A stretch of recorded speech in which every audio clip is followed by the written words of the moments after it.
गाड़ी है महिंद्रा की CNG सुप्रो BS6। गाड़ी में एक माइनर सा फॉल्ट हो गया जिसके कारण गाड़ी काफ़ी दूर से टोचन होकर के आई है। और यहाँ पे देखेंगे मैकेनिक ने इसमें जुगाड़ भी किया है। गाड़ी नो क्रैंक थी, इसमें क्रैंक नहीं ले रहा था। तो पहले इसके सेल्फ स्टार्टर वगैरह सब कुछ चेक हुई है। यहाँ फ्यूज वगैरह सारे सब कुछ सारी डायग्नोसिस फिजिकल जो होती है वो सारी कुछ इसमें चेक हुई है। अपने कोशिश भर का मैकेनिक ने काम किया है। तो देखेंगे यहाँ पे CNG का प्रेशर भी 100 आपको दिखाई दे रहा है, प्रेशर भी ठीक है। और इसमें प्रॉब्लम क्या है कि इसमें रेफरेंस वोल्टेज शॉर्ट होने से, ग्राउंड करने से गाड़ी क्रैंक करना बंद कर दी।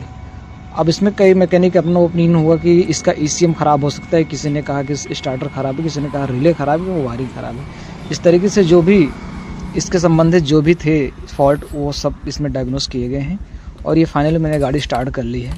और इसका रेफरेंस वोल्टेज में जैसे मैं पहले बताया कि रेफरेंस वोल्टेज बॉडी से ग्राउंड करने की वजह से ये गाड़ी क्रैंक लेना बंद कर दी। और जो आप जुगाड़ देख रहे हैं, जो एक सीरीज़ देकर के गाड़ी को स्टार्ट करने की कोशिश की गई है, वहाँ पे क्या कि गाड़ी स्टार्ट तो हो गई लेकिन गाड़ी चलने को तैयार नहीं थी। जैसे गियर लगा के आगे गाड़ी बढ़ाते हैं तुरंत ये गाड़ी बंद हो जाती है।